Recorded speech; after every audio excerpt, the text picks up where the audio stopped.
तुमचं आता 85 वर्ष वय झाले, अजून एक 15 वर्ष तर आहे म्हणा की. 15 वर्ष कुठलं जाते आहे तुम्ही. आपण आलोय आज वाघोलीत. आणि मामा तुमचं नाव काय? माझं नाव लक्ष्मण शामराव शिंदे. बरं आता तुमचं वय किती आहे? 85. 85 वय आहे बरं का. कसं सांगा बघा बाबा, आयुष्यातला तुमचा अनुभव सांगा.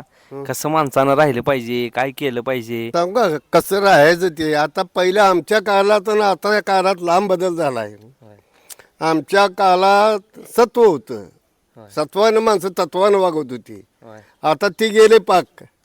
आता काय बुद्धी पावलाच बुद्धी बदलायला लागल्या लोकांची. बरोबर आहे. हा म्हणजे आता नुसतं पैशाचं मागं पळायला लागली ती, तर त्यांना तुम्हाला काय म्हणायचं आहे बाबा, पैसेच कमवत राहावा, काय शरीराकडे बी ध्यान गेलं पाहिजे, शेती बी केली पाहिजे का नाही सांगा. होय केली पाहिजे. पण काय आहे आत्ताच्या आमच्याच जमतच नाही अजिबात.